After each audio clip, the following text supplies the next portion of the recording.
Hello, everyone. We're going to get started here. It's such a beautiful night, so we appreciate that everyone's here to talk about a really important issue, and I'm sure more people will come in, but we want to be cognizant of everyone's time, so we're going to get started. My name is Ian Andrews. I'm the Executive Director at Lakewood Alive. Lakewood Alive, we are Lakewood's Community Development Corporation. Our mission is to foster and sustain vibrant neighborhoods. And part of fostering and sustaining vibrant neighborhoods is having community conversations about the things that matter to our community. This organization was founded on having those types of discussions many years ago, and I really applaud our committee. And if I could ask anyone from our committee who's here right now in the audience to please stand and be recognized, because they're the ones who really have driven a lot of these forums.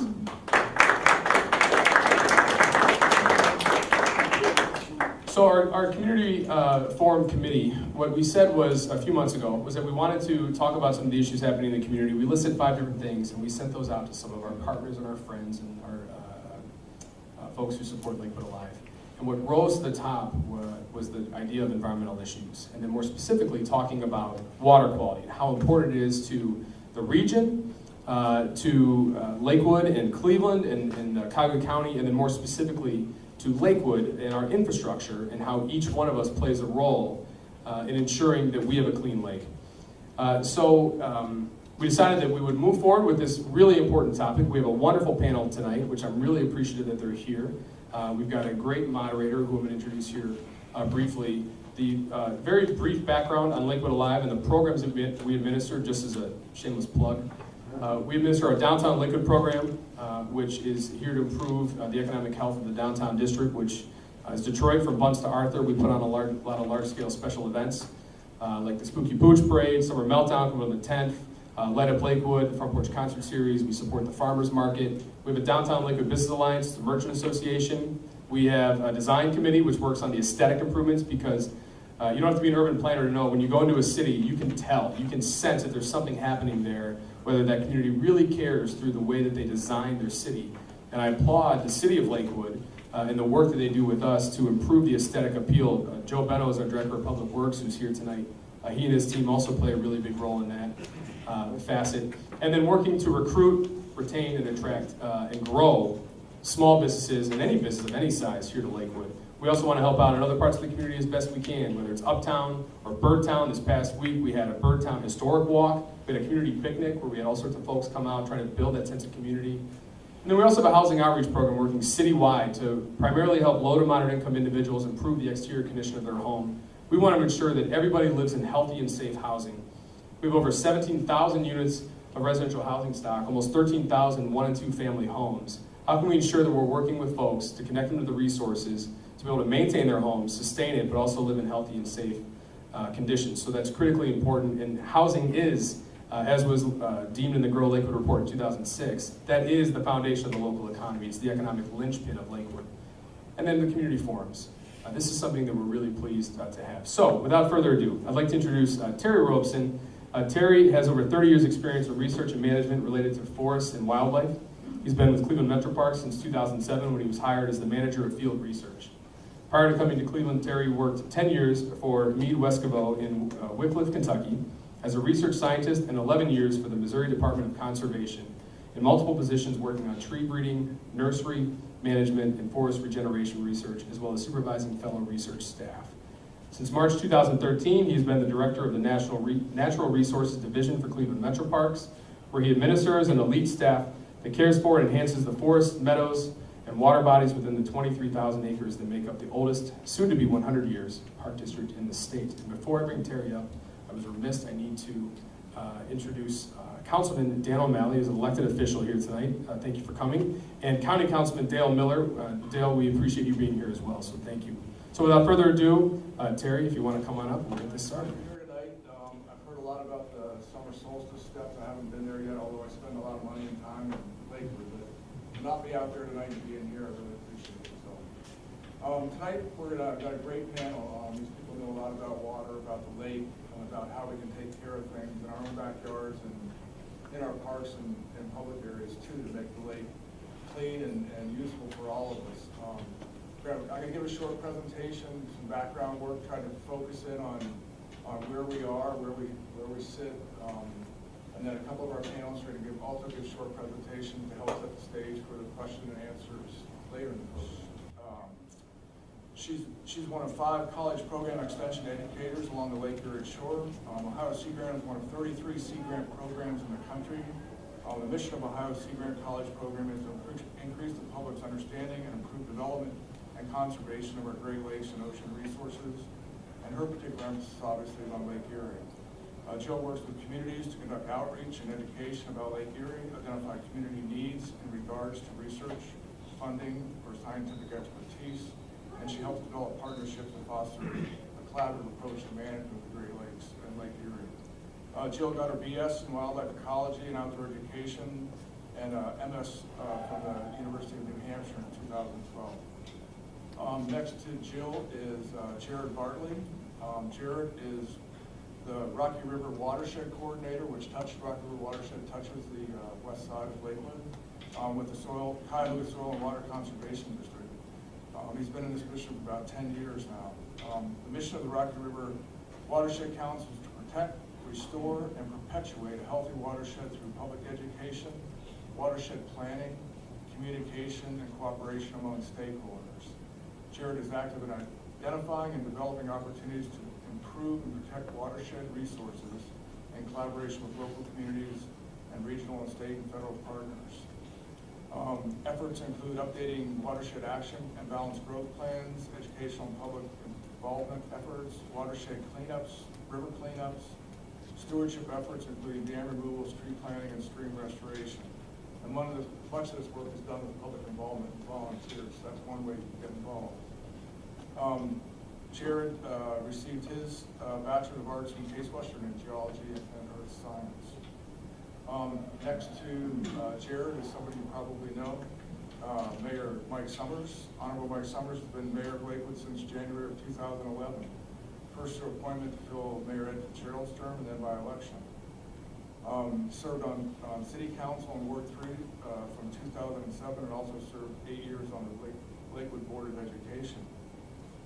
Long history of community involvement. He was appointed to Cuyahoga County Commissioners in 2000 to serve on the County Workforce Investment Board, and he chaired Grow Lakewood Strategy Task Force in 2005 and the Structural Balance Finance Task Force in 2007. Mike's a graduate of Lakewood High School, class of 1972. Earned his MBA from Northwestern University's Kellogg School, a fabulous school. His Bachelor of Arts from Wittenberg University in Springfield, Ohio. And next to Mayor Summers is Dr. Jason Wood with the Chief of Public Affairs for the Department of Public Utilities in Cleveland, the city of Cleveland. Dr. Wood is responsible for communications, legislation, community outreach, and government affairs. He also advises the Director of Public Utilities on internal and external policy and process matters.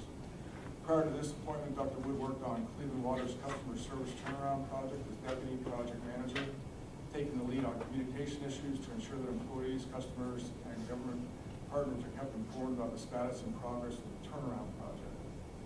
Played a vital role in helping Cleveland Water complete the project and also the automated meter reading project, which is pretty cool technology, reading the meters from there. Dr. Wood worked in 2 city administrations, including serving as special assistant to Mayor Frank Jackson. Dr. Wood received his Ph.D. with a focus on American politics and quantitative research methods from the University of Cincinnati. And he had received his bachelor's degree from Kent State University. So with those introductions, I'll get started on a short presentation again to set the scene, and then we'll go from there. We're going to explore our region's greatest natural asset, Lake Erie, and the water that we utilize from the lake and its tributaries. The tributaries are important. For residents and visitors of Lakewood and Cuyahoga County, the lake is always just a few miles away. A constant presence, but sometimes we forget about it. What must be done to ensure that we don't take this great body of water, the 11th largest body of water surface area in the world of fresh water, we don't take it for granted. As an employee and user of Cleveland Metroparks, the health of Lake Erie and its tributaries, such as the Chagrin River, Euclid Creek, Dome Brook, Big Creek, Avon Creek, Cuyahoga River, and Rocky River, places you probably, many of you have been or seen, are of paramount importance to the Park District. Activity throughout these watersheds impacts the Park District because we're at the bottom of all these watersheds, these rivers. Stormwater management is of such importance to Cleveland Metroparks that we cooperated with partners of the Northeast Ohio Regional Sewer District and West Creek Conservancy to build a facility called the Watershed Stewardship Center at our West Creek Reservation in Parma, just to teach people about the importance of water, the importance of stormwater management, and the importance of taking care of our watersheds. Restoration projects park-wide address stream stabilization, tree planting, wetland improvements to help improve the natural green infrastructure as opposed to gray infrastructure with pipes and tunnels underground for water storage and cleansing. So we're managing a huge part of the water infrastructure for the Cuyahoga County. Tonight, our guest panelists will dive into the story of Lake Erie and its watershed and its efforts being made around the region to improve and protect the valuable resource. First, a few facts. Here we are on planet Earth. 70% of the Earth is covered by water. 80% of this is surface water, 20% is groundwater and water vapor. 97% of water on the Earth is salt water or brackish water. So at least and this is unfit for human consumption directly. And 2% more is ice. So that leaves less than 1% available for drinking, transportation, heating and cooling, industry, and many other purposes. And then you think about how much water we use. The average person in the United States uses 80 to 100 gallons of water. But you have an idea of what the biggest use of water is? One of the biggest uses of water is? Flushing the toilet. So now we're going to go on a journey. I've mentioned the word watershed quite a bit already in my presentation and introduction. So a watershed is an area of land that drains to a common point. It's usually divided by a ridge of some kind, and watersheds can be of multiple sizes, and we'll delve into that. So anything that happens in this watershed affects people downstream and places downstream, and ultimately the water to where it drains to its ultimate endpoint, a river or a lake or the oceans. So in North America, there are a number of watersheds. This is the Mississippi watershed, the Missouri River watershed goes out here. Some drain into the Hudson Bay, some drain into the Arctic Ocean, the Pacific Ocean, the Atlantic Ocean, Gulf of Mexico, obviously. And right here is the Great Lakes watershed, out through the St. Lawrence Riverway to the Atlantic Ocean. So it's quite a large watershed, and that's where we live. We live in that watershed. But we can drill down further and look at just the Great Lakes watershed, and it's divided into more watersheds that each feed one of the Great Lakes. So the yellow area right here, down at the bottom, is Lake Erie's watershed. So anybody that lives within that yellow boundary, their water drains into Lake Erie.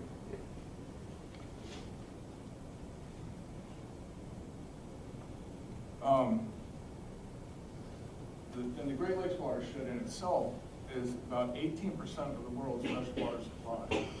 Amazing amount when you think about there's areas that just have no water at all. So we're sitting on a jackpot here of water in the region. So we drill down a little bit further, and we get into Northeast Ohio. And the lake, it can be broken down into smaller tributaries of the rivers that feed into Lake Erie, just in our section of the woods here. So we can see 4 watersheds going across here, starting with the Black River. The Black River watershed here, the Rocky River watershed, the Cuyahoga watershed, which hooks around up into Geauga County, and then the Chagrin River watershed. And then there's these ones that flow direct tributaries into the lake.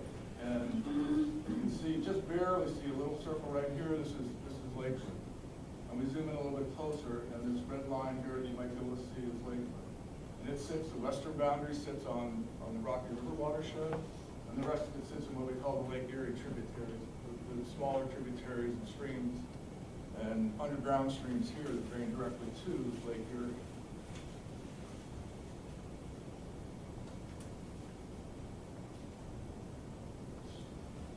So this is a portion of Lakewood. This shows parcel boundaries in Lakewood. Lakewood is one of the most densely, and it is the most densely populated city in the region by far. Residential lots range from a 10th acre to a little over a 10th acre in size, but even Lakewood, but it's small parcels, and the action that people take on those parcels have an effect on Lake Erie. This is just one diagram of how the quantity of water that impacts our rivers and lakes changes between a natural system on the left and a built-out system on the right. And you can see how water infiltrates better in a natural system, in an urban system, a lot of concrete and hard surfaces and rooftops. Water can't get into the ground. So much more, 10% runoff in a natural system that goes directly into streams, 50% in a urban, highly urbanized system.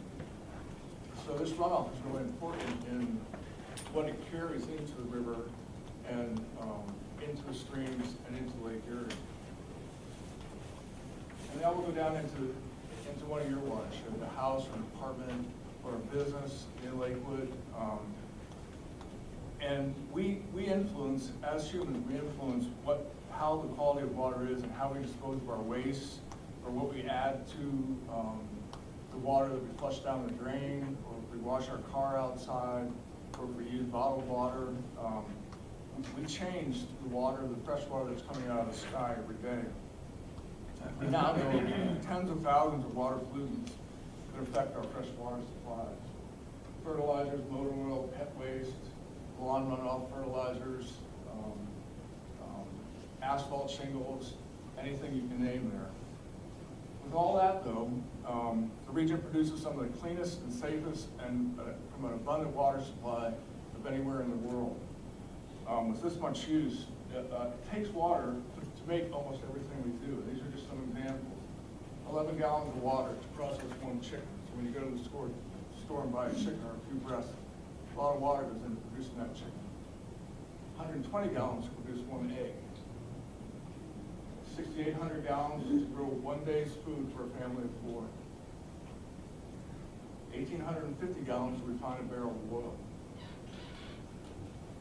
39,000 gallons to manufacture one car.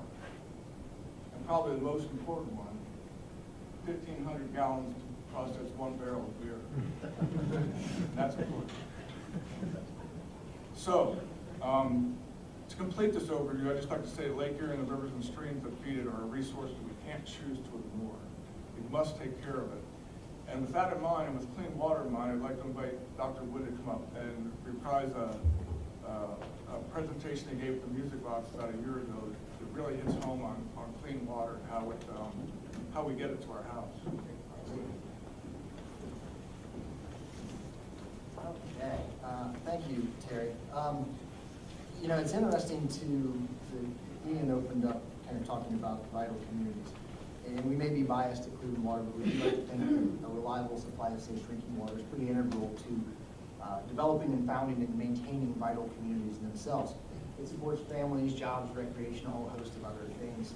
And we're really excited to be a part of this forum today and talk a little bit about how the overall health of the lake is important to Cleveland Water and what we do, and some of the things that we do to make sure that the water that comes to your home is both reliably there and also safe when it gets there. As Terry mentioned, he watched me do a presentation about a year ago called a Cha-Cha. And for those of you that aren't familiar with it, we essentially have 20 slides that auto-advance every 20 seconds. As a reformed academic and somebody who likes to talk for a living, that's a pretty nerve-wracking concept. So when he asked me to do it, I'm not quite sure why I said yes, other than to come and participate in the forum. But it is a helpful way to kind of organize a lot of information in a small period. So what I want to do is kind of walk through 3 or 4 real questions that we've been asked at community events over time. They kind of give a really nice high-level overview of how we use water in the water system, what it takes to get you, and then also some of the things we're doing on some of the water quality issues you've probably heard about in the news recently, both nationally and locally. So with that, let's see if this works, and hopefully I don't get too far off pace here. Before we get to questions, though, I want to start at the beginning of the water process. And in Cleveland, as we've mentioned, we're blessed to be on the shores of Lake Erie. And taking care of this vital resource is something that I think everybody in this room can agree is vitally important. It's what our past and present are built on, and it's what's going to propel us to future success as a region. We have a responsibility to take care of it for the future generations who are going to rely on it like we do today. So from a normative standpoint, we absolutely take the responsibility to maintain the health of the lake seriously, but at Cleveland Water, we have some pretty practical reasons for being concerned about this as well. Most importantly, it's the source of our drinking water, and it is an absolutely fantastic source. From both a capacity and a quality standpoint, it really is second to none. We're not facing source water capacity issues like other regions of the country are facing at this time. But for us, in addition to capacity, the quality is probably as important. Lake Erie gives us an incredibly stable and consistent supply for our drinking water treatment process. Think of it this way, and it's probably an oversimplification, but the more consistent and stable the water goes into the treatment process, the more consistent and safe it comes out on the end. Now, this is important from water quality management standpoints because it makes it easier to treat, but it also makes it easier to identify issues before they become big issues. So one thing we get asked all the time is, what's the big red and white thing on the lake? That's our 5-mile crib, and it's an integral part of our water intake and treatment process. Built in 1906, it houses the intake for the Baldwin Water Treatment Plant, which is over in Mount Pleasant. Interestingly enough, it is not 5 miles from the shoreline. That's the length of the tunnel that connects to the rest of the treatment process. And over time, we've located all of our intakes. We have 4 of them in total, strategically to maximize the value of the lake. They used to be a lot closer to the shore, which makes them susceptible to freezing, algae, pollution, but we've moved them out. Each one is between 3 and 4 miles from the shoreline. They're spread across about 15 miles of lakefront, so anything that impacts one may not impact the other. And this strategic placement is important. It helps us eliminate single points of failure to provide an added layer of reliability that a lot of other places may not enjoy. One of the stranger questions I've been asked is, how do you get the fish out of the water? I'd like to think that the fish are smart enough to avoid our intakes, but sometimes they do get pulled in. This is not a normal day, but the first step in our water treatment process is to run the raw lake water through large screens to catch debris, trash, and yes, fish. But fish are really only one of the living organisms we're concerned about in the lake. Our treatment plants and processes are designed to really help us deal with anything that lives in the lake, like algae, pesky little bacteria that can cause any number of things, and additionally some contaminants that may exist in customers' homes, like lead-based plumbing. Now, we're pretty proud of our treatment plants and processes. Over the past 15 years, we've invested $650 million to modernize all 4 of our interconnected water treatment plants, and they're capable of producing over 500 million gallons of safe, reliable water every day. And that interconnection and capacity means that if we have a problem at one plant, we can shift production to the other 3 without customers seeing service disruption or any water quality issues. I do want to brag for a second about our Crown Water Treatment Plant out in Westlake, and not just because it helps deliver water into the city of Lakewood. Last year, it was recognized by the Partnership for Safe Water. Crown's going to pop up here in a second. There it is. It was recognized by the Partnership for Safe Water with the Phase 4 Excellence in Water Treatment Award. And there's a lot of science, engineering, and technology goes behind it. To put it in context, it's one of 16 water plants in the United States to receive that designation. So it's an excellent resource, and it's something we're really proud of. In light of a lot of the recent coverage, we found ourselves getting asked a whole lot more often, what do you do to make sure my water is safe from fill in the blank? And right now, those fill in the blanks are really focused on 3 topics when we go out public. Toxic sediment, or the blob, which is not a blob, but sediment, lead, and algae. And the most important point I make, take nothing else away from what I say here, your water is safe. And that we can handle all 3 of those potential risks through our conventional treatment process. So I'll start with toxic sediment. Toxic sediment is dirt. That's all it is. We utilize our normal flocculation, sedimentation, and filtration process to take it out. Sediment exists naturally in the lake, and whether it contains harmful PCBs or PAHs or whether it doesn't, we're going to take that out in the treatment process. That's why your drinking water tends to be nice and clear when it comes out of your tap. Lead is another topic that has gotten a tremendous amount of attention recently. Lead does not typically come from the treatment process or from the water mains. Instead, the primary risk of lead comes from the service line that connects your property to the water meter, or to the water main in the street, or in-home plumbing that can be lead-based, copper with high lead solder, or even plumbing fixtures that may have brass fittings in them. The most effective thing we can do to control lead is include an anti-corrosive. If you've ever wondered if you have lead plumbing or not, there's an easy way to check, and it's really hard to see here. If you scratch a lead pipe with a copper penny, it gets really shiny. If you have that, you've got a lead pipe. In our treatment process, we include a chemical called orthophosphate. It's an anti-corrosive that forms a thin barrier on the inside of the pipe that prevents lead from leaching in. It's been an incredibly successful treatment technique for us. In our direct service communities, which is a little bit different than what we have with the relationship we have with Lakewood, we tested what are called Tier 1 sites, places we know that lead exists. And our results have demonstrated to us that we consistently meet and exceed all of the federal and state regulations outlined by the Safe Drinking Water Act and the Ohio EPA in terms of lead and copper. We do have a tremendous amount of web information up on our website. If you're concerned about lead, this is a great resource. Please visit it. A ton of good info on there for you to take a look at. Last but certainly not least, algae. We're entering algae season. I think we're going to get some good information on algae coming up here. These are not exactly cute little guys, but they're there. And we just got some new drinking water regulations for algal toxins that took effect on June 1st. Require some elevated testing levels, some testing frequencies, and utilizing some different methods. While we've seen some projections that indicate this year we might be a little bit better off than we had initially thought, our monitoring results for algae look very good so far. We do have a bit of a natural protection because we're in the central basin as opposed to the western basin. It's a little bit deeper. The water seems to be a little bit cooler, which helps us. We also draw our intake system a little bit farther into the lake where the water is deeper and again cooler, which gives us a little more natural protection. But even with these protections, we still utilize some various techniques to do some monitoring. We do some microscopic particulate analysis. We have some buoys with sondes out in the water. We have some other tests that we do within the treatment process to monitor. And if we do detect algae in our raw water, we can use our conventional water treatment techniques to help kind of pull that out, detect the toxins and destroy them and remove them. The primary method we use is alum, and it coagulates, and then we pull it out via our normal coagulation process. We also include something called potassium permanganate, which is an oxidant, which can help destroy the toxins. We use powder activated carbon, which can absorb toxins, and then we take that out through sedimentation and filtration. And then of course, chlorine, which will also oxidize the toxins and disinfect the water.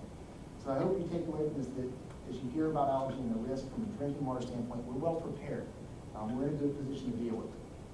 To kind of close it out, we're really excited to be a part of this one. This is not something we get asked to do all the time. And we're also really excited to be a part of the larger conversation about the overall health of the lake. We take our responsibility to deliver a reliable supply of safe drinking water very seriously. And there is nothing that is more important to us at Cleveland Water than the safety of you and your family. That's why we work so hard to do what we do, and it's also why we're so concerned with the overall health of the lake. I'll wrap it up with an absolutely shameless plug. If you're interested in anything that we kind of went through very quickly here, or anything else about the water process, please visit our website. We've got some great information up there. You can subscribe to our blog for alerts, or follow us on your social media channel of choice. With that, I'll turn it over to the next presenter. We went through a lot quickly there, but I certainly look forward to answering some questions.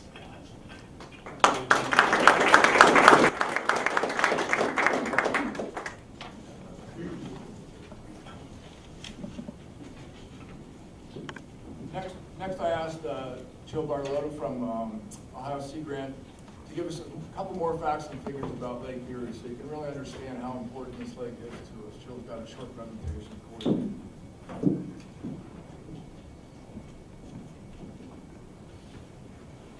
All right, hello everyone. Thanks for coming out tonight. So my name is Joe Bartolotta, and I'm with the Ohio Sea Grant College Program, and we focus on doing outreach, research, and education for Lake Erie.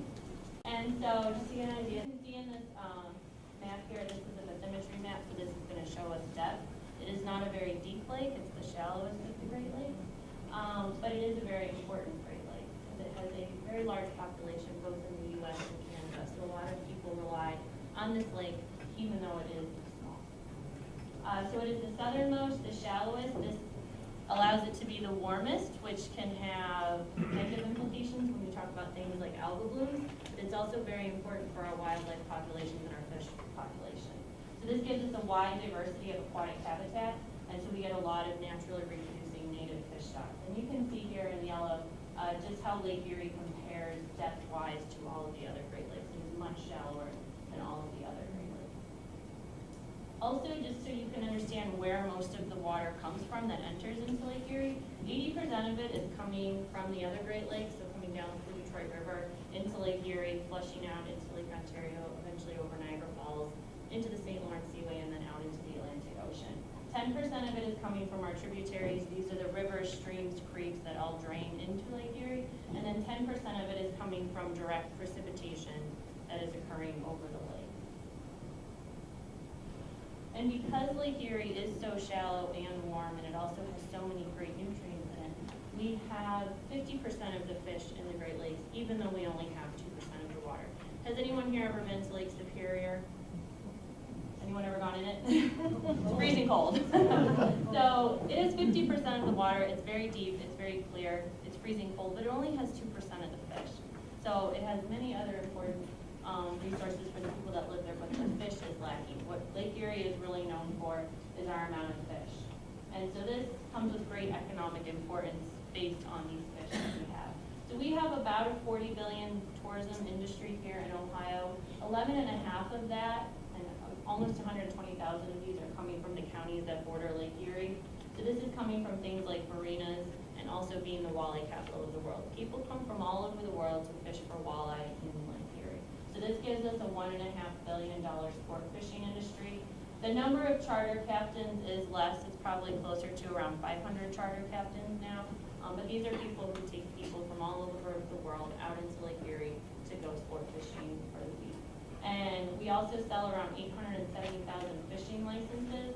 Money that comes from fishing licenses goes into protecting our natural areas as well as our wildlife and fish populations. So it's not just going back in to the hunting and fishing industry, it's going into other important conservation and recreation activities in our state as well. And about 50,000 of these come from Ottawa County alone. Ottawa County is where Port Clinton is, that's where the islands are. So these are the people that come to Lake Erie for a week, 2 weeks to go fishing for walleye and then they leave. So these are people who come here, put money into our economy, use a few of our infrastructure resources, but then go back elsewhere. So those are important people we want to keep coming here. And also it's drinking water for more like 13 million. I looked up this figure today.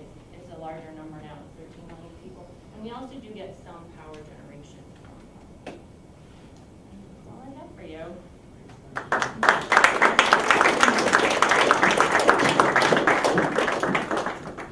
Thanks, Joel, that was great. Now we're going to go into some questions led by me and some questions that the committee came up with to ask the people, but I'm going to go right off the page initially because the walleye thing is really impressive. 50% of the fish, a lot of the fish are here in Lake Erie. A lot of people come to fish here, walleye capital of the world, but recently there was a lot of discussion about dredging in the Cuyahoga River. What does dredging do, and why don't we want people to dump dredge material in the lake? And I think, Jared, I'm going to hit you up with this because you haven't talked yet, and just talk about some of those issues and why not? What's wrong with dredge material and putting it out in the lake? Does have toxics in it, heavy metals. It's cleaner than it used to be. There's still a lot of it that we really don't want out exposed into the lake. And so they do use the confined disposal facilities for that. A lot of the controversy has been about some of what they call the clean dredge material. So that doesn't have the toxic materials necessarily, but kind of depends on whose definition of clean you go by. So Army Corps and Highway Game might have different definitions of what clean is. But also just we're talking about all the, we talk about the algae blooms and things like that out in the lake, and a lot of the phosphorus being the driver for that, and that's all going to be in that dredge material as well. That's not going to go anywhere. So that's just taking another load of that out there and dumping it in the lake. So those are kind of some of the main concerns with that. And while the dredge needs to happen to keep no one's going to argue that we should just, or I say no one. Most people are not going to argue that we should not dredge the river because we need that for our port operations, steel mills, those kind of things. It's something that needs to happen. The rivers need to be able to manage and maintain that transportation. They are looking at ways to reuse some of that clean fill and compost it and use it for other operations as well. It has 3 legs of the stool in terms of the water that we use and dispose of here in Lakewood. We run the distribution system for the clean water that comes out of our tap. We buy from the city of Cleveland their great water, and we manage 120 miles of water mains, and then there's certainly hundreds of more miles of laterals that are both public and privately owned that distribute water to your tap. It comes out clean, pure, and drinkable, as you would expect. And I would say one of the things that I use as a litmus test around the world is first world countries, you can drink out of the tap. Second world countries, you worry maybe you shouldn't drink out of the tap. Third world countries, you don't drink out of the tap. So when we looked at Flint, one of the big questions is, are we a third world country? Because we couldn't drink out of the tap, and we don't want to be in that position nationally, and the good news is here in Cleveland, we're not even anywhere close to that. That's the good work of the clean water system.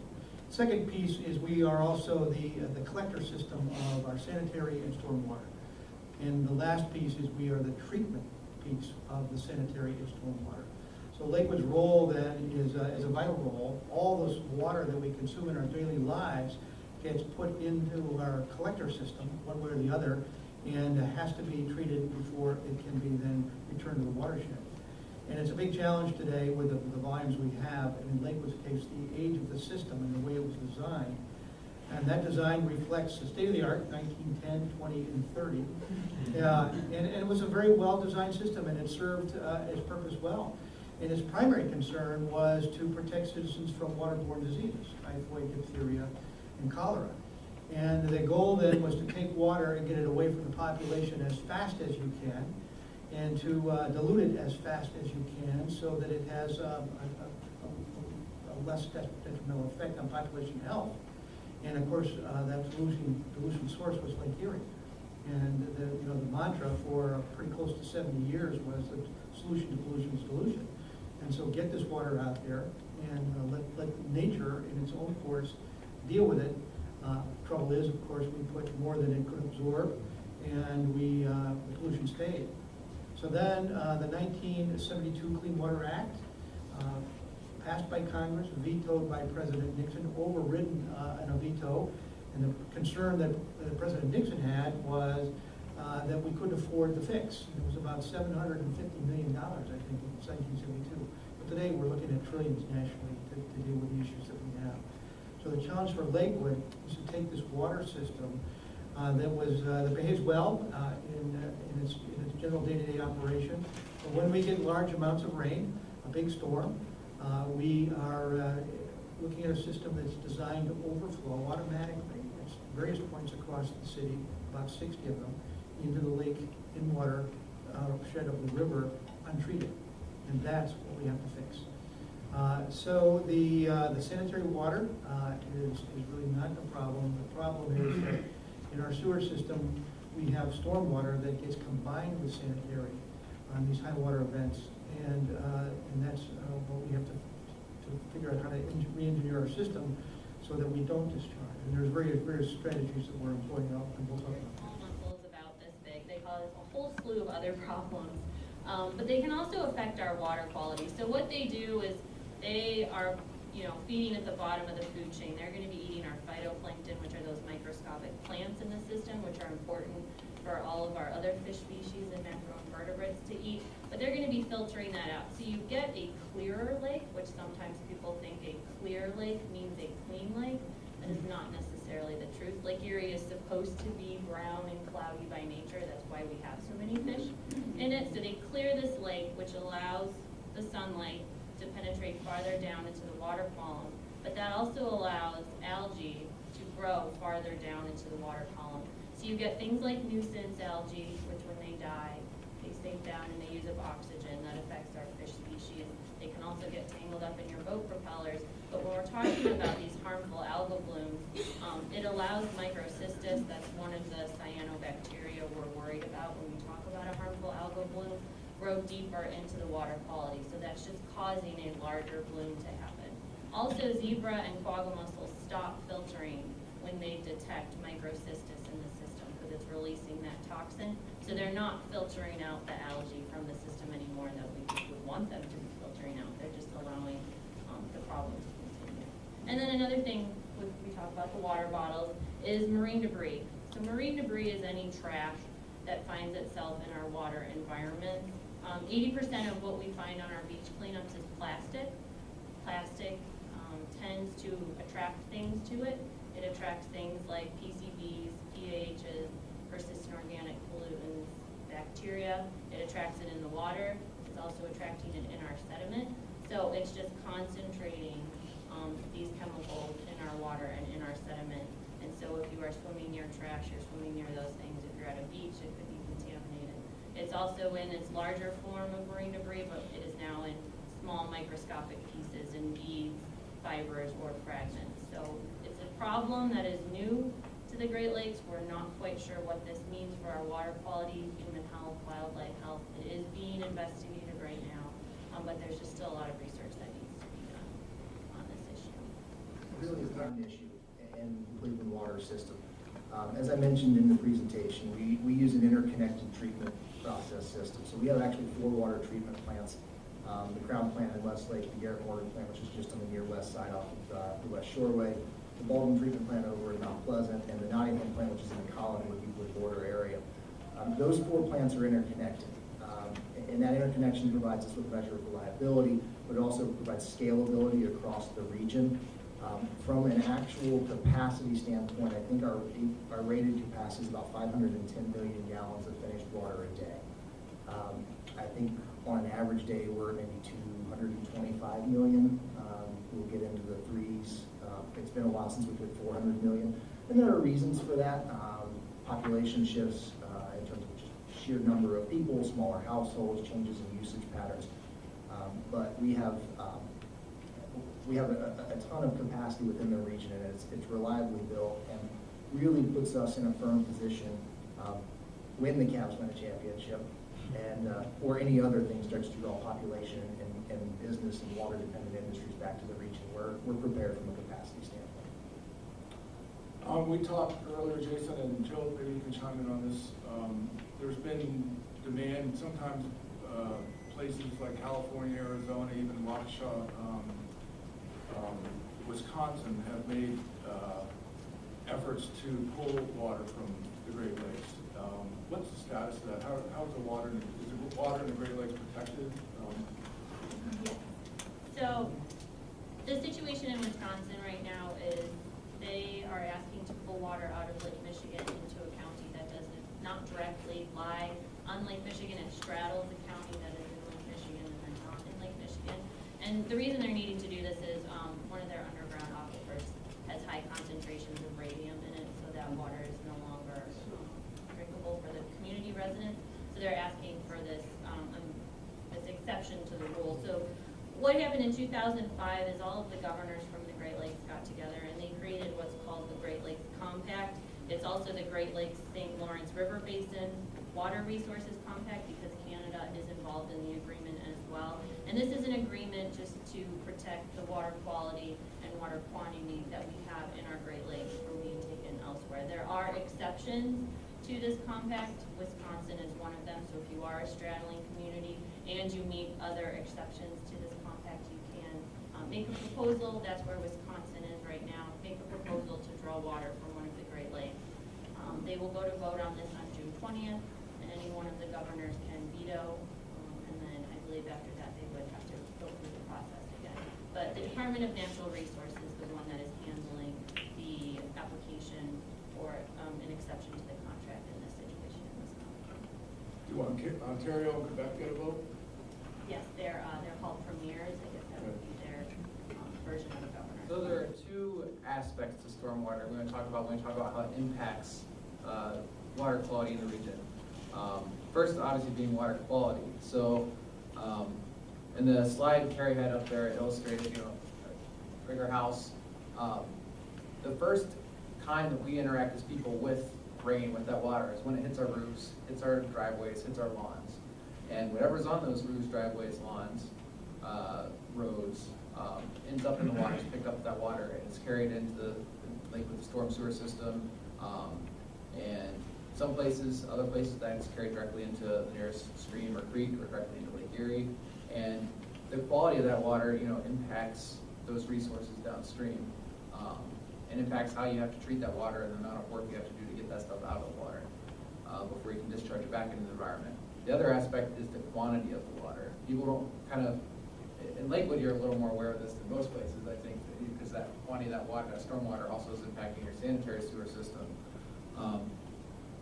But in one way to think about this, just the difference in the volume of water we get into our system, into the stream systems, into the sewer systems, is think about the built environment now compared to what was here before we came and built that. So in Northeast Ohio, before we settled here and built all our libraries and roads and rooftops and all those hard surfaces, it was all forest. And how many of you have ever been out for a hike in the woods when it starts to rain? Right? Do you get very wet? Not at first, right? That's all that water's getting caught in the treetops, but in the summer at least. Getting caught, slowly work its way down through the forest canopy, the forest floor. It gradually soaks in the forest floor, makes its way, most of it is absorbed into the groundwater used up by those plants. Some of that in a big storm will run off into the nearest river or lake and gradually rise, gradually recede. In contrast, how many of you have ever been in a parking lot at Giant Eagle or something that starts to rain, right? So it's a completely different scenario. You're getting rain on from above, you're walking through it below, and just to visualize how much water that is. You know, we do rainbow workshops. We did one here in Lakewood in April. People always ask, well, how much rain does it take to fill that rain barrel? It's a 60-gallon barrel on a 1,000 square foot surface. That's 25 by 40. A tenth of an inch of rain will generate about 60 gallons worth of runoff. So then think of that parking lot at Giant Eagle, Home Depot, or all our roads. You know, in Lakewood, very densely populated. We got a lot of that impervious hard surfaces where that water can't soak into the ground. And you know, you got an acre or two of that. You're talking hundreds of thousands of gallons of runoff just from a tenth of an inch or quarter-inch storm. We're not even getting into the big 3 inches in 4 hour kind of thing. So The regional sewer district, which encompasses pretty much most of the region around us, has a $3 billion, 25-year challenge under a federal court order to make the kind of investments that will minimize their environmental impact both of us. So they have a federal judge directing their actions. We are in a more preferred position right now to be under administrative orders from both the federal and state environmental protection agencies.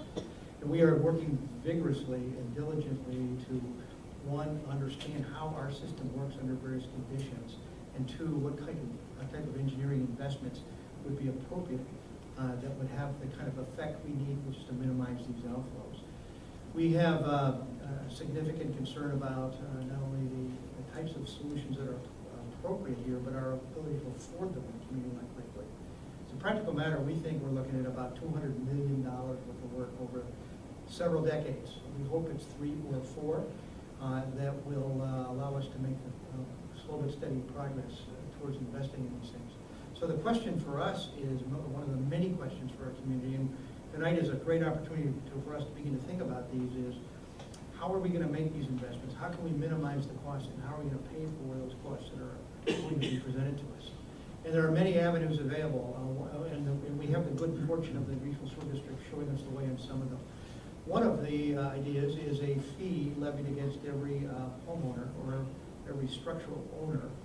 And that fee then could either be a source of revenue and or an incentive to rebate the fee if actions are taken which minimize the amount of water that comes into our storm sewer. So a homeowner or a commercial property owner either has to or may elect to pay a fee to fund all these investments, or make other investments that will lessen the volume of stormwater and therefore change the burden we have, and therefore we could reduce or eliminate the fee. And that's the conversation that the regional sewer district is beginning to implement. And I think we'll be in a position to understand it much more successfully. And the example they use is a large parking lot. Giant Eagle would be a good example, where all that water that is captured on a hard surface pavement flows into a sewer. All that volume goes into our sewer system, and to the extent it gets mixed up with sanitation, it all has to be treated, and therefore creating a burden on our ability to meet our goals. So if Giant Eagle had an incentive to change how that water moved across or through that surface, and they made those investments, it would change significantly the equation of volume of water and the impact it would have. So those are the types of creative solutions we're looking for in the region. I think Lakewood's going to be part of that. So the answer is we don't have any plans to do such a fee today, but certainly is an idea that has merit. And I think we're obligated to consider all those ideas. We're going to be watching carefully the regional sewer district, how it works, and how we can do it even better than they can do it. To other places because of size. It's electricity. We provide water to about 1.4 million people spread across 80 communities in greater Cleveland.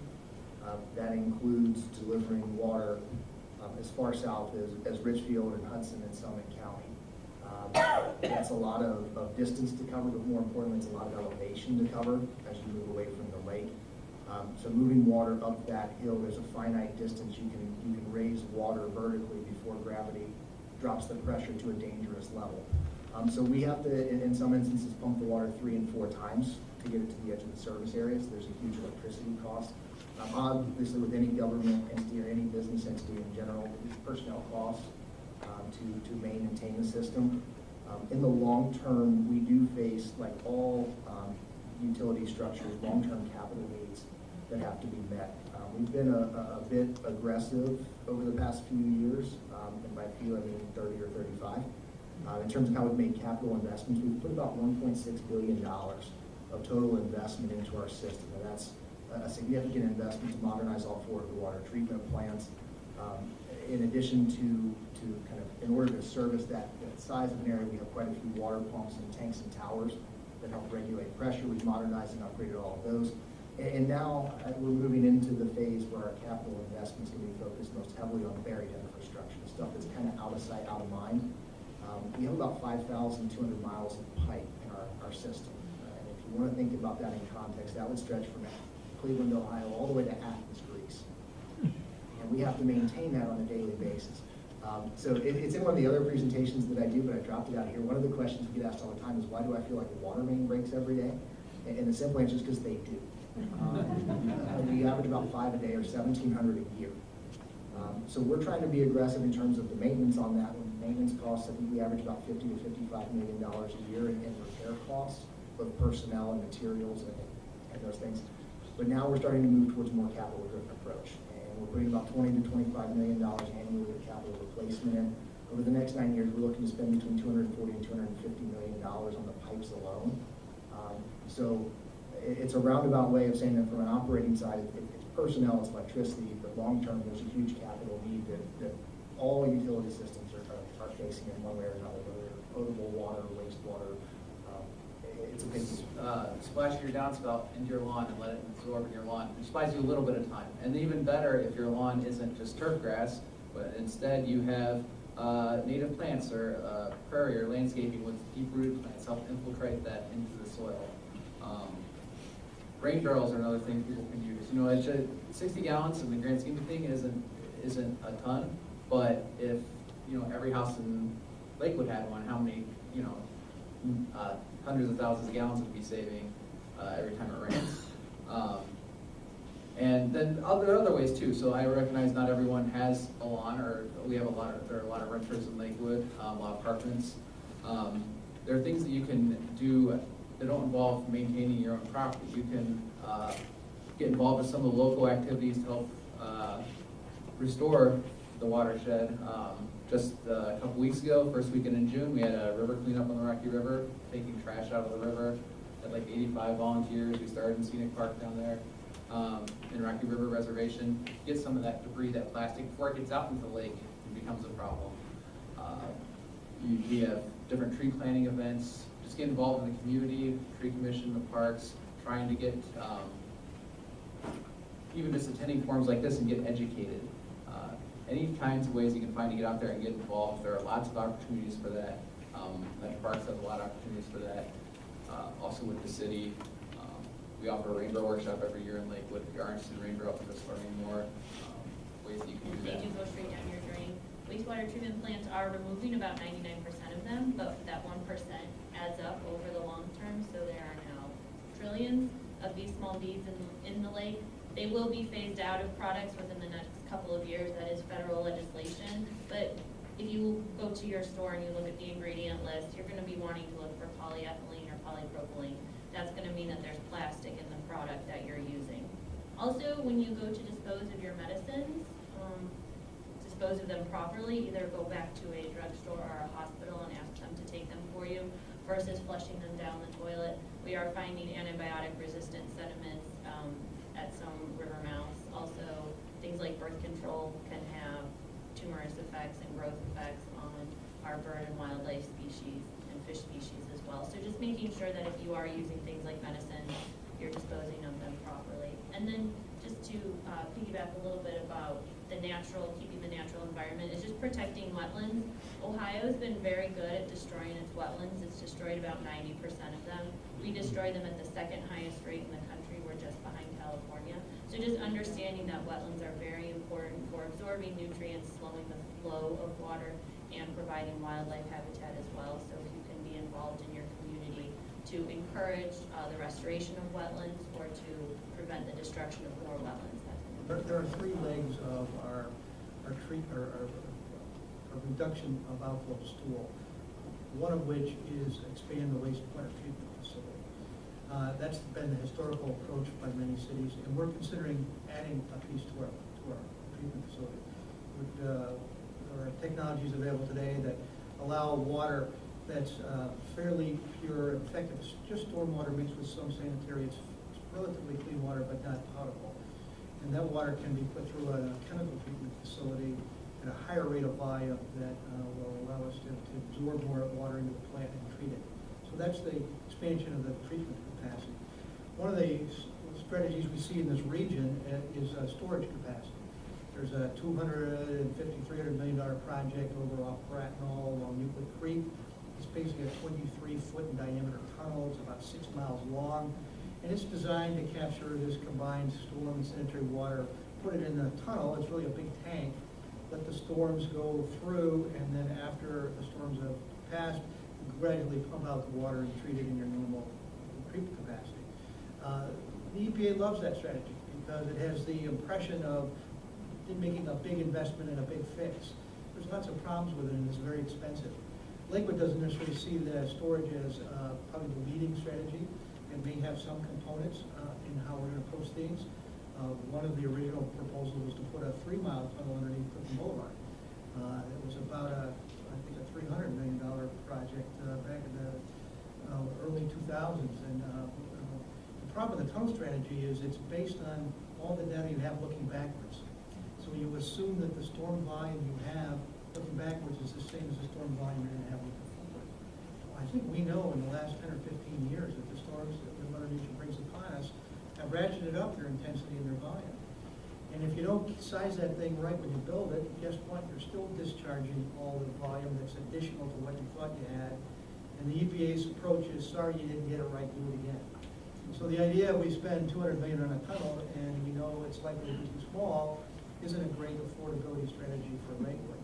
And that leaves the third strategy, and Jared alluded to this as well, and that is source control, which is how you manage water moving off private property. We'd like you to think, and we'd like everybody to think that the roofs of Lakewood is where Lake Erie begins. So that is the single greatest surface volume we have. So if we could understand and do a better job as homeowners of taking that water that comes off our roofs and not put it in our sewer systems, it has a huge positive impact. And if it has to go in our sewer systems, then it's separated, at least coming off our private properties from our sanitary systems. And oftentimes in Lakewood, and remember, 50% of our houses were built by 1920. It was a fairly unregulated industry house building then. And their ability to dig trenches was significantly harder.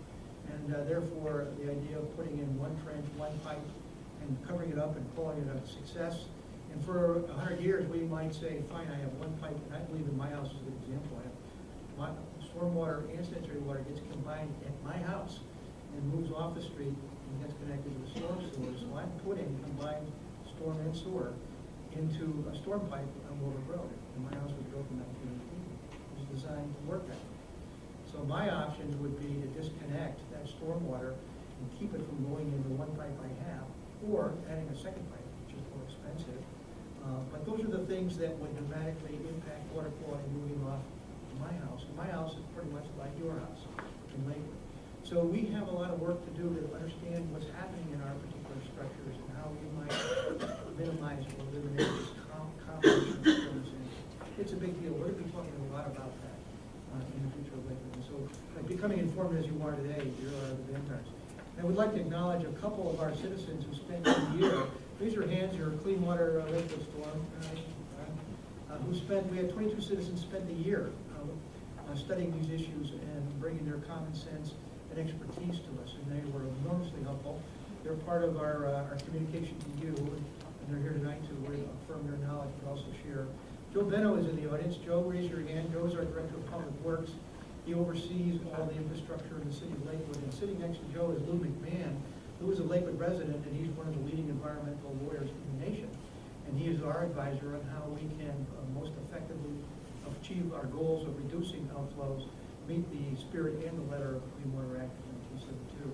We got a great team that already is mustered here, and now you're part of that team, by the way, because you're going to take this message and you're going to talk to your neighbors about how we. But Jason, you talked about orthophosphate for treating pipes and keeping lead from getting into the water system, but aren't we trying to get rid of phosphates in water?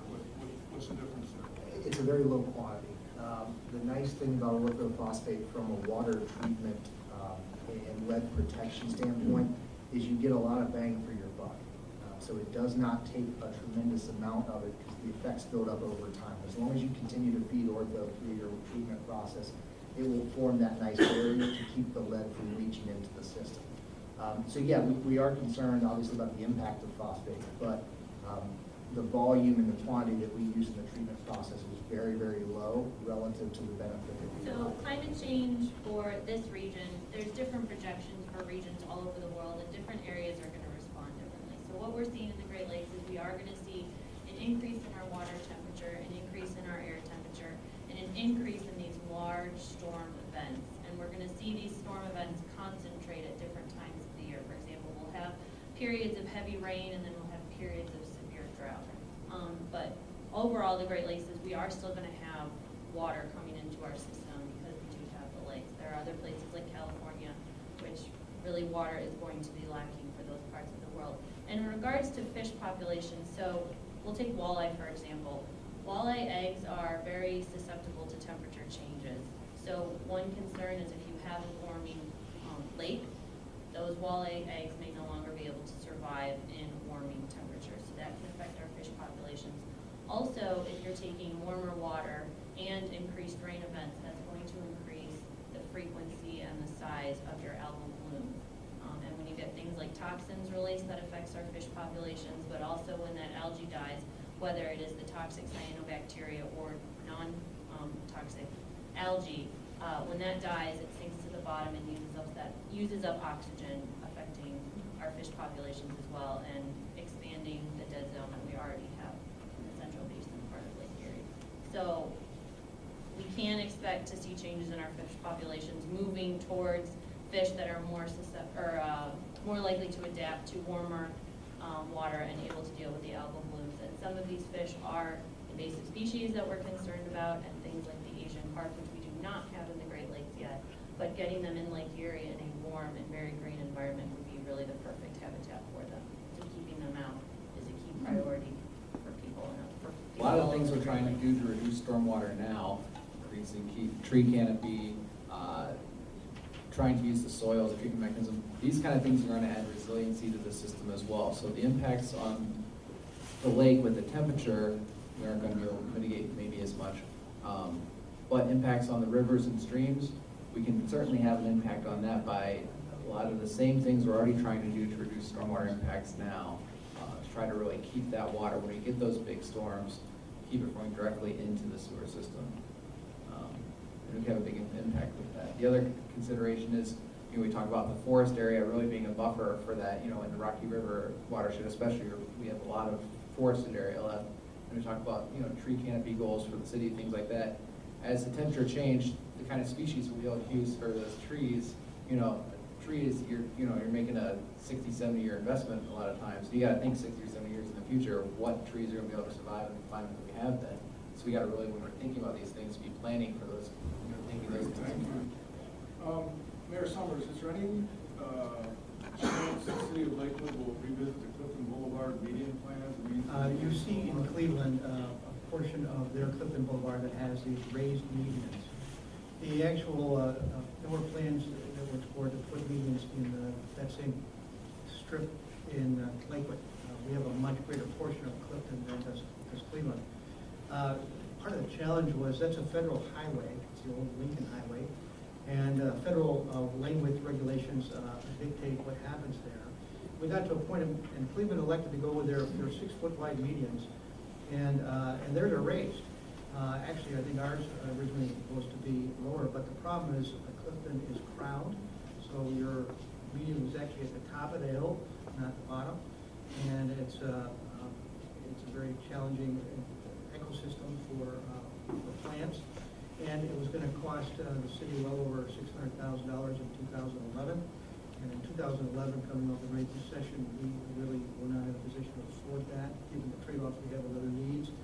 While the engineering exists, probably the next time to revisit that is when Clifton gets resurfaced, which probably will be for 10 or more years. So the answer is in the interim, short term. What are the three major challenges related to maintaining and restoring water quality of Lake Erie? And what local, state, and federal programs and funding sources are available to address these challenges? Anybody? Well, Lakewood and every other community in the country has to be less polluted. So we have to figure out how to stop these overflows that have sanitary water. So we talked about the solutions of storage, source control, and expansion and treatment. So Lakewood has to move vigorously along the paths of source control and expansion of our treatment facility. So we're going to have to figure a way to fund all that, and we're going to primarily do it through raising rates, which you see throughout the region, throughout the country for that matter, in terms of sewer rates in particular, and commit as a community that this is a value that's important to us. So we have to have the will. We need to work as effectively as we can to lower the cost of that investment and be as creative as we can. And some of them don't cost much at all. Rain barrels would be a good example. Certainly creating personal bioswales on your property would be another good example. But it changes the way we think about beauty in a lawn, and we're going to have to challenge some of those norms. A great, nice green lawn isn't necessarily the lawn that we're going to admire or should admire 10 years from now. That natural species, and what may today looks like a weedy lawn, and in fact may be a beautiful lawn. So we've got some work to achieve in front of us to understand and redefine the norms of stormwater off our property. We haven't connected people very well with the sense of like what they do actually does matter. I think people have a very overall, working in Cuyahoga County in 10 years trying to do this stuff, people have a very, I don't want to say cynical, but there's the sense of, almost a sense of helplessness about like, well, I'm going to do this, but it doesn't really going to matter. And really just kind of try to push through that, to really say, yes, it does matter. Yes, you are helping make these changes. But just, on a positive note, over the last 10 years, we have seen, 15 years, we have seen an improvement in water quality in the Rocky River. The whole main stem of the Rocky River, 10 miles in East Branch, are now meeting their clean water act goals for fish community. Things that are supposed to live in the river, that kind of community is living in the river. And 15 years ago, we couldn't say that. So we have seen improvements, and some of that is based on, a lot of that's based on efforts that Lakewood and other communities in the watershed have made on treating stormwater and managing stormwater construction sites and new developments. A lot of it's been due to some other efforts that we've made, some larger projects, moving dams, things like that. But also the natural protection buffer that the Metroparks owning basically 30 miles of the river provides us too, protecting it from the immediate impacts of adjacent development. So that is a positive note. We have seen that, a lot of these actions that we can take and do take and are trying to take do have a positive impact. So yeah, some of our interaction with churches, again, in Parma and Middleburg Heights, Baldwin Creek watershed, where we've been one of our focus areas, where we've done a lot of work. They've been very receptive. Again, like Terry said, they own large properties, and we're like on streams, and you want to plant trees next to them. They've been extremely receptive to it, and we are looking at that as another next way to get out there. Sometimes it's difficult for us as government agencies necessarily to be able to reach out. There's a fine line we got to walk sometimes on those kind of things, but we have had some luck reaching out through them for different things. It probably should be increased. Jared mentioned something also, what can I do as a single land homeowner, what can we do as a neighborhood? I just want to point out that this example right here, there's probably 40 houses on this street and only maybe 8 of them participated in this thing. So 8 houses out of 40 have 40% reduction, at least 40% reduction in flow. So little things do accumulate and work. We're going to finish some of these questions. They brought up also about, we talked about fertilizer on lots in this area, but how about the western basin? That's over by Toledo. That's where a lot of this bloom and fertilizer issue happens. So there are quite a few state and federal programs for addressing the harmful algal bloom issue.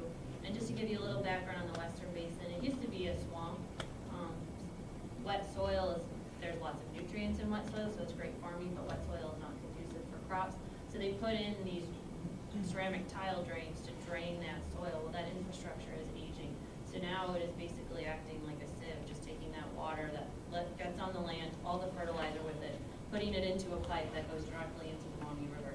So that is one issue with that area out there. It's not necessarily just the fertilizer application and use, but there are quite a few policies put in place. There is the binational agreement between the U.S. and Canada to reduce phosphorus by 40% by 2025, with an interim goal of, I believe it's 20% or 25% by 2020. So that has been passed. That will be going into effect right now. There's also Senate Bill 1, which is going to change how fertilizer is applied to land and when it can be applied to land. Some things that have come out from that bill is that you cannot apply any type of fertilizer, whether it be chemical fertilizer or manure, to frozen ground or within a 24-hour rain event period. And that bill went into effect in summer of 2015. And then just as far as some state programs, Ohio Sea Grant, we manage money that comes in from the Ohio Department of Higher Education projects, and we are doing a harmful algal bloom research initiative. So we are giving money out to higher education institutions in Ohio, Michigan, Indiana, who are doing research on fertilizer application all the way to public drinking water, public safety, recognizing when the toxins are released, what is causing the toxins to be released. Then also Ohio State University has a field to faucet initiative. We need to understand that the places that are being targeted for reducing their phosphorus are our farmlands. They are doing beef cattle, they are raising crops. Some of that crop is for ethanol. Ethanol goes into the gas that you have at your gas pump. So everybody is using the resources coming out of that region. So understanding that we need to keep our croplands productive and viable croplands, but then how can we reduce the use of fertilizer without negatively harming the people that are providing these resources for us. So that's what the Field to Faucet initiative is all about. And then there's also a lot of research being done at Stone Lab. That's our research lab at Put-in Bay. They are the ones affected mostly by the harmful algal blooms. The harmful algal blooms can move west towards Cleveland. Last year it was about 20 miles off our shore, so it was not causing us any harm. But it's just something that we need to be aware of, that it is an entire Lake Erie problem. So we should all be working together to solve it. And any fertilizing you do on your own lawn, that does eventually end up into the lake system. And whether it causes a harmful algal bloom or not, too much of, a nutrient in a system is never good, whether it's your pond, river, or lake. So just being aware of that. Just that, we talked a lot about the western basin and the harmful algal blooms, but the central basin where we are, there's a dead zone in the central basin where basically the oxygen levels are so low that the fish can't live there. So it's not just the west, that's been overshadowed a lot by the harmful algal blooms because, the toxicity issues and things like that. But, the central basin's not a huge. What's being done with new property that's coming in, and are there requirements of them to handle stormwater? Every commercial development in Lakewood has stormwater management built into it. In fact, one of the most obvious ones you see is at Garfield School. In front of Garfield School in Detroit, you see a big bioswale. It's one of the biggest ones in Lakewood. If you go to the parking lot at CVS, right next to us here, you will see bioswales built into that parking lot. Hayes School actually has an interesting approach of underneath the parking lot is a set of pipes that actually get smaller and smaller, and they create a natural restriction, so it holds the water in the pipes that move parallel zigzag underneath the parking area. All designed, as I pointed out earlier, to slow down the volume here. Actually, the Beck Center has a bioswale in its back parking lot. So everything we do today has elements of stormwater built into it. One, to manage the stormwater better than we can, but slow it down into our sewer system, but also demonstrate the technologies that are available to you. You've been perhaps up on Madison Avenue next to Madison Park, and you'll see a significant bioswale similar to what Parma has done with curb cuts. And that captures an enormous amount of water there as well. So everything we do, the new schools that are being built, and certainly the new developments, the McKinley School site and the Rockport, all have stormwater management built into their expectations of how they will handle this volume. So we're starting in a new day, and anything new today reflects the state of the art of how we can manage and slow down. The challenge we have is Lakewood was fundamentally built up by 1940. And so having to undo and then redo is the expensive challenge for us. But a lot of these technologies, as has been alluded to, don't cost much at the homeowner level. And we have to begin to do some of that work. So as simple as disengaging your downspouts, let them spill in your yard is probably the most important thing you can do. You can do that tonight. You know, your neighbor may not like what happens at some of the water, and that's something we have to work through as well. But nevertheless, getting water to our grass is a profound and important technique. And I just, Chair, if I could take a minute to praise Lakewood a little bit. We were countywide at Sonar Conservation District. There was a lot of communities working on helping them manage their stormwater. And we point to Lakewood as a model because, like the mayor mentioned, like all the commercial developments get caught and have to do the stormwater management. Not every community is like that. A lot of them have a lot larger threshold before they're required to manage the stormwater. Most of them, if they're not disturbing at least an acre of soil, they don't have to do a lot of that stormwater management. But in Lakewood, the threshold was much smaller. We point to Lakewood as a model for that reason. So Dunkin' Donuts behind has a little swale. McDonald's on Yeah. Detroit has a big plow swale. You can start looking for these, you'll see them. The parking lot behind First Federal and Geiger's is all permeable pavers. There's also some swales in the back of those. So we're trying to show the way. We want to understand how all this can work. We want you to see how it works and then begin to model it. How about Lakewood High School? The new Lakewood High School, Joe, can you talk about some of the tactics we use in that? I believe the high school has a combination of both the underground pipes that you had mentioned and will eventually have above ground stormwater control. Yeah. Wouldn't that be an ideal place to build a very small watershed center to show people in your communities how things work and interact? Could be. There's a demonstration right there. We have a huge education challenge for us to want to understand what we can do, why it works, and why it's important. The facility that Metroparks has, or I guess Regional Sewer District, Metroparks. They're part of it, the sewer district and West Creek. They show all the techniques, wherries, all kinds of techniques. So doing a better job of educating ourselves is a major goal. They have a fabulous facility. People won't move 2 miles out. If you have Lakewood High School, they might walk Yeah. through. Well, it's a good We had, point. one question about fish, and sometimes we'll see fish wash up on the shore that have tumors or First of all, other abnormalities. Lake Erie has 4 areas of concern. An area of concern is a highly contaminated riverway. They were designated by the EPA. Most of them are around Superfund sites all over the Great Lakes. So when you get high concentrations of contaminants, which happens in these areas of concern, this can cause fish tumors. That is one of what they call a beneficial use impairment. And in order to delist an area of concern, you have to remove all of the beneficial use impairments. All 4 of the Great Lakes, or Lake Erie area of concerns, have fish tumors as one of those use impairments. Also, as I was mentioning, certain pharmaceutical products can cause tumors in fish as well.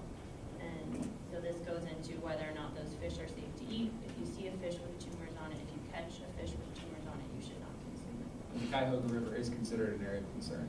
Yes, and there is an advisory council that has been put together, and they are being very aggressive in getting the Cuyahoga River delisted. But the Cuyahoga River has the most beneficial use impairments of any of the Lake Erie area of concerns. Ashtabula River is in the delisting process, and that was just to give you an idea, about a 15 to 20-year process.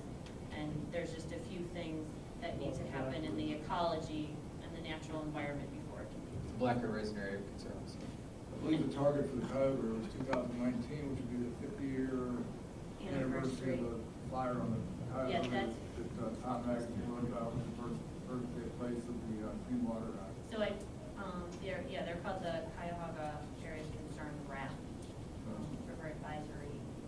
Can't remember what the P stands for. Maybe actually. Oh, remedial. Yeah. Just a couple more questions. One is, there's Cleveland, the city of Cleveland's having a big tree planting effort, trying to become the forest city again. The tree canopies falling off. Trees are a great way, as Jared mentioned, of intercepting rainwater. But when choosing trees, what do you do? I mean, do we look at single species, do we look at diversity, big trees, little trees? What are your advice on that to do some reforestation efforts? I think first you have to determine where you're going to be planting your tree. So very beautiful trees that people love to have in their yards, such as American sycamore or silver maple, those have extensive extensive root systems that will damage any of your concrete infrastructure. They also require a lot of water, so that's why we typically find them around our river areas. Silver maples, they also furrow, so furrow means they split low on their trunk, which causes large branches to possibly fall off onto your house. So I would avoid silver maples if you're planting in more of a community area. There are some other really appropriate wildlife shrubs, things like dogwoods, that are great for wildlife species, but are also able to absorb quite a bit of water, and they are very beautiful as well. I think as in all things, when you're talking about doing this, we're talking about the challenges of climate change and different soil conditions. You want to know your soil conditions, and what kind of trees are going to go there, shade conditions from existing trees. But all things considered, I think you're going to look for a diversity of heights, diversity of species. Definitely we will promote native tree species, more adapted to conditions here, and aren't going to be invasive and cause other problems. Please not Bradford pear. I know which is a popular street tree, and are can be very pretty, but they can also be very invasive and cause some other issues. The city of Lakewood is planting about 300 trees a year. Unfortunately, we're losing probably about 50 or 60 years of trees a year, and they're our biggest canopy trees. And that's a challenge for us. We have about 28% coverage today of our urban mass. Our goal is 38%. The problem with trees is they grow slow. So while we're planting 300 a year, the benefits of those trees are going to be in the distant future. I've become very fond of the notion that the second best time to plant a tree is today. The best time was 20 years ago. So we're working hard to achieve that pace. And if we plant a tree on our tree lawn near you, we need citizens to step up and water that tree. Part of what we talk to folks when we plant that tree tree in front of your house. We ask you to support us in our efforts by helping that tree. You will be the primary beneficiary of that tree in terms of shade and aesthetics. And not everybody agrees to help us. So if we plant a new tree in your area and you see that it's not being intended to, boy, sure let us know. But more importantly, if you can encourage your neighbor who lives there the best to water it. We sure Put a free rain barrel. there you go. But the point is, trees take a lot of love and care in an urban climate, but they are a huge benefit to a community like Lakewood. And I would add one thing to a point that Jill made about understanding the type of tree and the root system and the location. As you look at putting trees on your property and you think about the root system, I would also, from a very pragmatic standpoint, encourage you to think about the infrastructure that runs through your property at that point. Larger root systems, they can, in addition to damaging sidewalks, they can damage water connections, they can damage sewer connections. It can put you out of water, it can back sewage up into your home if the roots be invasive into your sewer line. And in most places, that's, I'll stop there, because I'm not sure what the Lakewood regulations are. That's a problem, no question. Yeah. And if it's a private property tree, it's on you. Yeah. I would say the city of Lakewood allows you to buy trees at our cost, our city cost, which is a 300 volume per year cost. It's a much reduced cost compared to most homeowners buying one at a time. And we have 4 arborists who can help advise what best tree would make sense for what you're doing. We'd love to have consider that private investment as well. But Jason's right, you've got to be thoughtful about where it goes and what kind of tree it is. I'm going to end with Jason. Jason left me an opening. He talked about roots hurting infrastructure, which adds to the cost. So he gave a little story about a man who used to deliver water in Cleveland, the cost of water a few years ago and now. And I think it's a really interesting story. People can sometimes complain about the cost of water, but this is a pretty good factor in with tonight. Yeah, I'm glad you threw that in. We had a discussion, and also Tara Rudin, who works for me, was given a degree for not including this. I think at this point I'm contractually obligated to use this analogy anytime I do a presentation. As we started to look at the history of water delivery in Cleveland, the Cleveland water system is a very old system. This is actually our 160th year in operation. We were founded in 1856. We were not the first water delivery system in Cleveland. That distinction belongs to a one-legged Army veteran named Benhur Johnson, who in 1814 would deliver 2 gallons of untreated lake water to your house for a penny. If you look kind of, and I'll use the Cleveland numbers because those are what are kind of most in my head at this point. I don't think you have to realize that's not a sustainable future for long-term growth. So we now treat water, we deliver it. In the city of Cleveland today, we build by something called an MCF. It's a measure of volume, and it's essentially 7,480 gallons of water. You can check my math if you'd like. The MCF rate in Cleveland, if you break that on a per gallon basis, works out to about 0.8 of a penny. So 202 years later, after Ben and Johnson delivered to you for a penny, we'll get you that same quantity of water for 20% less. Treated and delivered right to your home, and that's in actual dollar for dollar comparison. That is not inflation adjusted. We actually, one of my degrees and background is in economics, so I spent like a day and a half trying to calculate the inflation adjusted value. The CPI does not exist, so it's a penny for 2 gallons in 1814 from Ben Hill, and it's 0.8 of a penny for 2 gallons in the city of Cleveland today. Great, thanks for your questions. We're going to end it here. The panelists will be around for a while afterwards. Let's give them a big thank you. Thank you and your team for hosting us today. All this was a great job. Thank you. As a reminder, the library does close at 9 o'clock. We wanted to go a little bit longer with questions, but feel free to say hello, but we do have to close at 9 o'clock. So thanks for coming, everyone.